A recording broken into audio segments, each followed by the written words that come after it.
Perkenalkan,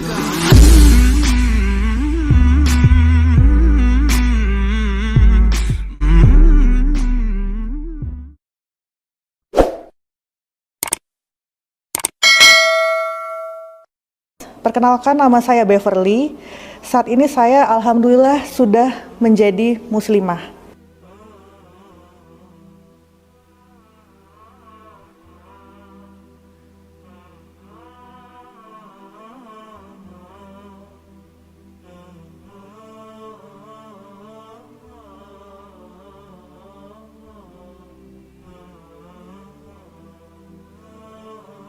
Para wanita-wanita muslim yang ke masjid itu sholat gitu, khusyuk sekali.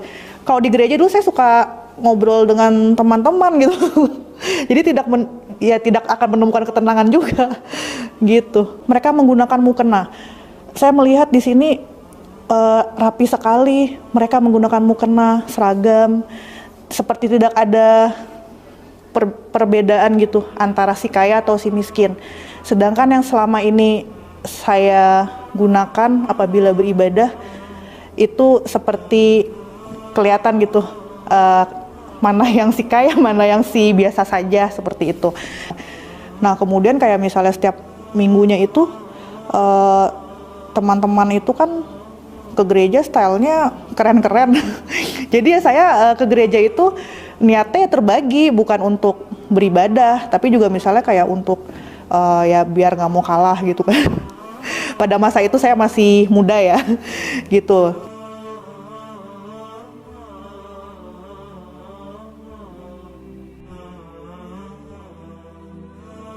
Saya juga ikut bimbingan Alkitab, terus ikut seminar-seminar rohani. Pokoknya saya aktif sekali di gereja pada saat itu. Semakin saya mendalami, semakin banyak pertanyaan. Padahal tadi sebelumnya saya sudah melakukan pendalaman kitab kan. Semakin kesini saya justru makin kayak Kristus. Ini kok begini. Kemudian ada yang saya bertanya ke pendeta saya dulu tentang Trinitas, namun saya tidak mendapatkan jawaban yang memuaskan. Intinya kita imani saja gitu, itu harus diimani.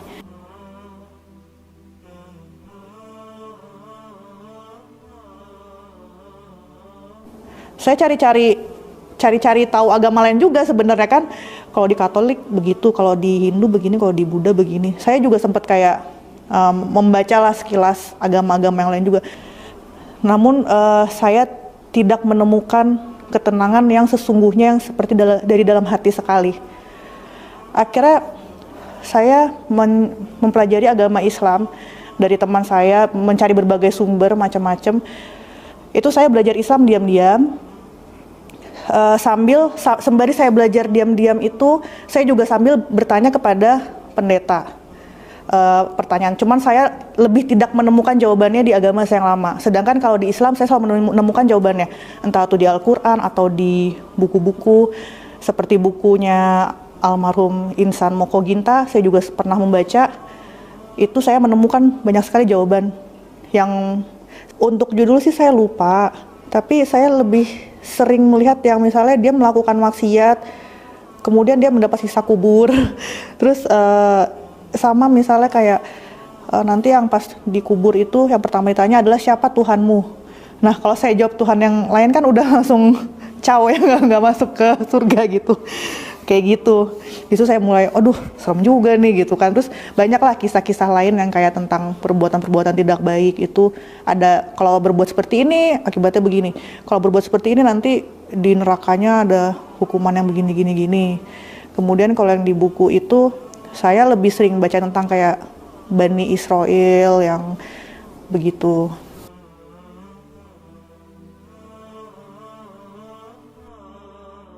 Sekitar setahunan sampai saya meyakinkan benar-benar udah saya benar-benar harus pindah karena ini udah nggak bener nih gitu dalam hati kayak. Jadi kan semakin saya mencari banyak sumber, saya tadi juga ragu kan gimana ya nanti orang tua saya marah gitu. Sebenarnya keraguannya kan hanya di orang tua marah, cuman saya mikir lagi ini kan manusia yang mana kalau misalnya marah, toh juga kalau kita berbuat baik mereka pasti akan baik ke kita perlahan-lahan seiring berjalannya waktu. Yang penting kitanya berbuat benar gitu kan, nanti mereka juga akan bisa lihat. Di situ saya memberanikan diri, ya udah saya masuk Islam. Akhirnya saya mengucapkan syahadat diam-diam. Pertama saya mengucapkan syahadat diam-diam. Akhirnya saya memberanikan diri menulis surat. Isi suratnya itu, mohon maaf, saya tidak bisa berada di agama Papa lagi. Karena saya tidak bisa menerima kalau Tuhan saya Yesus, dengan pengetahuan yang saya dangkal saat itu ya, saya bilang seperti itu. Tuhan itu satu, yaitu Allah, saya bilang. Dan yang agama yang mengakui jika Tuhan itu satu, yaitu Allah, itu adalah Islam. Saya bilang seperti itu. Saya minta maaf, namun jika Papa ada mengalami kesulitan atau butuh bantuan saya tetap menolong Papa. Saya bilang begitu. Karena sejujurnya sebenarnya saya itu kan dekatnya dengan ibu saya. Ibu saya itu sudah meninggal sejak saya SMP. Saya tidak dekat hubungan saya dengan ayah. Jadi saya dengan ayah itu ada jarak, walaupun saya sebenarnya dimanja sekali oleh ayah saya. Kemudian ya udah, surat itu saya tinggalkan. Saya tinggalkan begitu saja di meja ruang tamu karena saya takut dimarahin. Kemudian saya pergi.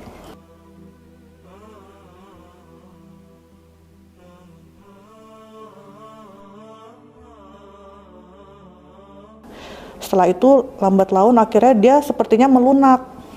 Bahkan setiap saya jalan-jalan dengan ayah saya gitu, kalau udah jamnya sholat, ayah saya malah bilang nggak sholat gitu. Kebetulan ayah saya kan sudah almarhum setahun yang lalu. Jadi kita bener-bener kayak, saya seneng banget gitu dengan perjuangan saya yang bertahun-tahun tetap teguh pada pendirian saya yakin itu kuncinya kita. Jadi kita nggak perlu takut dibuang oleh keluarga, dibenci oleh teman-teman. Jujur pada saat itu saya dibuang, terus orang-orang pada ngeliat saya kayak, apa sih kamu pindah ke Islam? Terus teman-teman saya juga kan rata-rata mayoritas non-muslim, kayak langsung menjauhi saya gitu. Ih, dia udah Islam kerudungan lagi gitu kan. Itu saya langsung dijauhin. Tapi saya tetap teguh, saya percaya itu kuncinya. Jadi kita tuh nggak perlu kayak langsung down. Yang penting kita ngikutin aja tuh aturan Allah gitu kan, tetap di jalan yang benar. Itu insya Allah pasti Allah mudahkan, pasti ada jalan. Kita nggak bakal dibiarin sendirian gitu.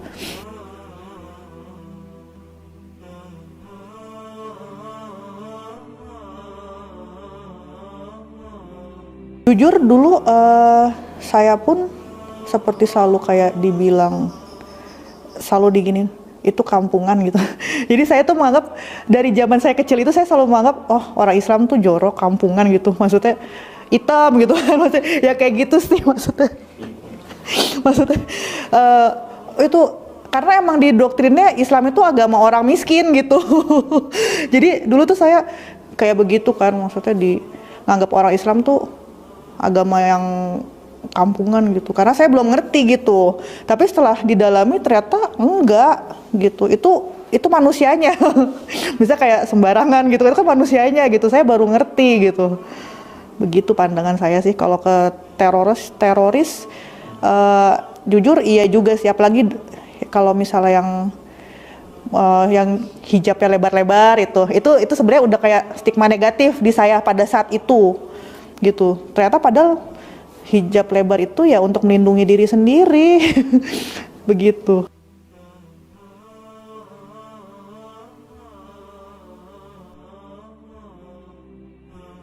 Jadi kalau di agama sebelumnya saya itu orangnya emosian, gampang marah, amarah saya meledak-ledak, gampang marah-marah ke orang.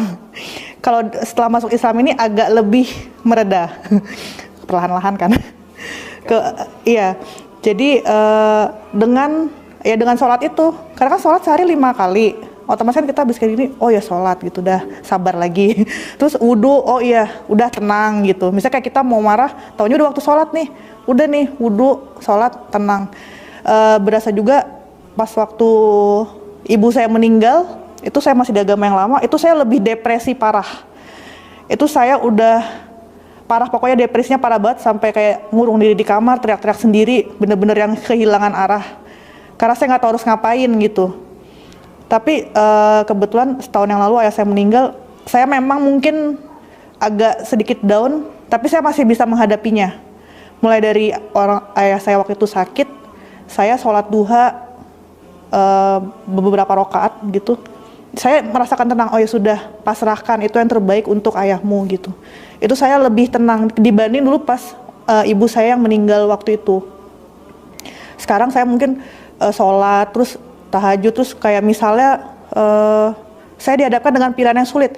Misalnya saya ditawari oleh pekerjaan yang gajinya menggiurkan, atau kamu di rumah bersama dengan anak dan suami. Itu sholat istiqoroh, itu kayak langsung ditunjukin, udah tolak gitu. Dan ternyata benar, setelah saya tolak, oh iya saya merasakan nih, kalau saya kerja nanti saya pergi dari pagi sampai malam. Saya kurang waktu untuk anak saya, untuk suami saya, pasti capek, tidak bisa bantu anak saya belajar, dan seperti itu. Lebih ke ada penuntunnya gitu, sholat dan penenangnya, wudhu, berdoa, istighfar, dan mengaji, baca Al-Quran itu ngaruh banget. Jadi kalau kita lagi kalut, lagi sedih, itu kita baca Al-Quran tuh jadi kayak adem.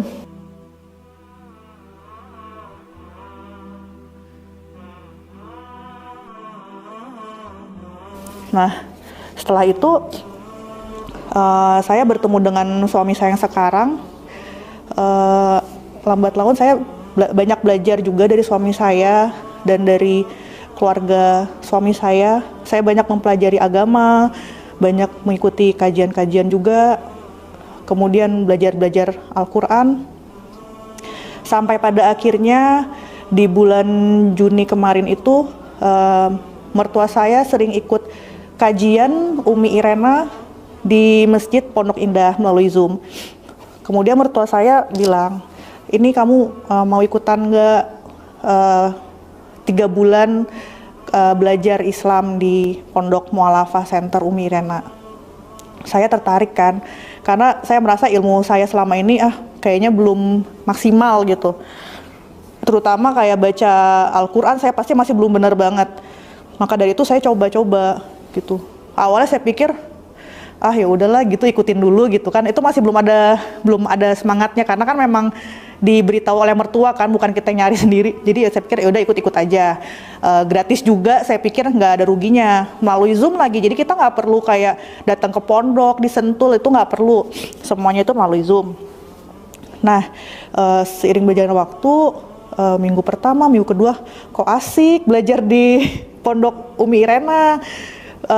Paling seru itu kayak misalnya belajar tentang akidah, tentang ibadah, tentang kehidupan sehari-hari, terus ada self healingnya juga. Jadi tuh kita bener-bener kalau ada masalah tuh di jalan yang benar gitu solusinya, jadi nggak lari kemana-mana. Kemudian ada pelajaran sholat. Oh ternyata saya selama ini sholatnya masih ada yang kurang betul gitu kan. Terus ada pelajaran baca tulis Quran juga. Di situ saya belajar tajwid yang benar, panjang pendeknya, karena kan kalau panjang pendeknya salah artinya beda gitu. Makanya saya sangat bersyukur sekali bisa menemukan Pondok Mu'alafah Irena Center ini. Di sini saya juga bertemu dengan teman-teman yang seperjuangan, yang sama-sama mu'alaf, yang baru masuk Islam, dan ternyata masih banyak yang lebih berat dari saya gitu. Dan mereka semua bisa melalui itu semua. Jadi untuk teman-teman yang mu'alaf, tetap semangat, tetap berada di jalan Allah. Meskipun banyak rintangan atau dibuang dari keluarga, dibuang dari pergaulan, itu kita berserah aja sama Allah. Tetap berdoa, sholat yang benar, istighfar, itu kita mohon permudah. Yakin aja, udah pasrahin aja, alir aja tuh. Yang penting kita udah beribadah dengan benar, itu pasti dimudahin. Dengan begitu kita jadi nggak gampang goyah, nggak gampang down, udah santai aja gitu, ngalir gitu aja. Sampai sekarang ini alhamdulillah saya sudah lulus angkatan ketiga di Pondok Mu'alafah Irena Center ini.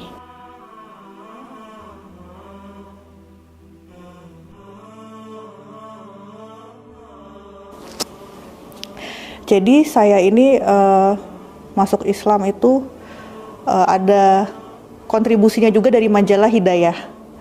Saya mengucapkan terima kasih juga kepada para redaksi majalah Hidayah. Semoga dilancarkan segala urusannya dan tetap menyebarkan dakwah melalui majalah atau media-media lainnya.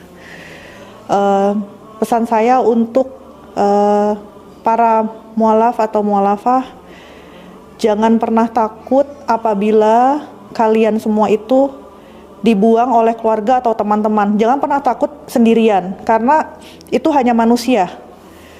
Kita itu hidup untuk ibadah, bukan untuk mencari pandangan manusia. Yang ngejalanin itu kita.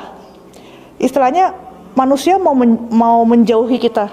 Emang kita hidup dari mereka? Kan enggak. Kita kan selalu memohon dari Allah, Allah yang memberikan jalan. Jadi kita jangan goyah gitu, jangan takut, hilangkan rasa takut itu. Kalau memang kamu yakin Islam adalah agama yang benar, jalankan perintahnya, jauhi larangannya, tetap teguh di jalan Allah, tetap istiqomah. Nanti itu semua akan ikut, selama kita berbuat baik, menunjukkan diri kita baik, pasti manusia juga akan melihat kita dan mereka akan kembali baik kepada kita. Ya, baiklah, demikian kesaksian saya. Assalamualaikum warahmatullahi wabarakatuh.